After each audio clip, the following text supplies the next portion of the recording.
Hello guys, नमस्कार। मैं हूं आपकी संजू यादव और हमारे Sanju Yadav audio official channel में आप सबका स्वागत है। तो जितने हमारे दर्शक लोग देख रहे हैं, मैं उनसे नमस्ते प्रणाम कर रहे हैं कि आप लोग वीडियो को फुल वॉच कर देखिए।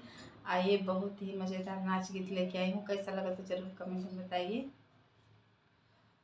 बरह बरिसवा में भैले गावनवा की घूमी अली हो, हाँ घूमी अली हो। अपने ससुर के बगीचवा में घूमी अली हो, अपने ससुर के बगीचवा में घूमी अली हो। साथ में सासु जाली पिछवा देवरवा, साथ में सासु जाली पिछवा देवरवा की तोरी मांगई हो। कच्चा ने बुलवा की तोड़ी मांगई हो, है कच्चा ने बुलवा की तोड़ी मांगई हो। डरिया वो नाई ने बुलवा के तोड़ली, डरिया वो नाई ने बुलवा के तोड़ली की आई गईले हो। ने बुला रखवरवा की आई गईले हो, ने बुला रखवरवा की आई गईले हो। बरह बरिसवा में गईली गावनवा की घूमी अली हो। अपने जेठ पानी घटवा पे घूमी अली हो, अपने जेठ पानी घटवा पे घूमी अली हो।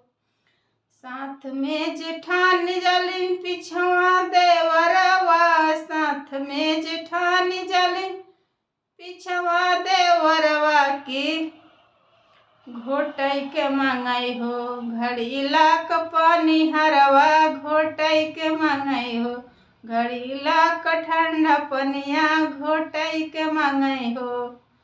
घड़ी लाओ नाई जब पनिया के कढ़ली, घड़ी लाओ नाई जब पनिया के कढ़ की आई गईले हो, आई गईले हो। पानी घाट रखवरवा की आई गईले हो, पानी घाट रखवरवा की आई गईले हो। बरह बरिसवा में गईली गवनवा की घूमी अली हो। अपने देवर खरी हनवा में घूमी अली हो, अपने देवर खरी हनवा में घूमी अली हो। साथ में गोतिनिया जली पिछवा ना नदिया, साथ में गोतिनिया जली पिछवा ना नदिया की मारई नजर हो, मारई नजर। केड़वरियन के छैला से मारई नजर, केड़वरियन के छैला से मारई नजर। केड़वरियन के छैला से मारई नजर। कही सुनी जब छैल के मनवली, कही सुनी जब छैल के मनवली की भागी गईली ना हमारी लहुरी ना नदिया की भागी गईली ना हमारी लहुरी ना नदिया की भागी गईली ना। कैसा लगा तो आप जरूर कमेंट में बताइए।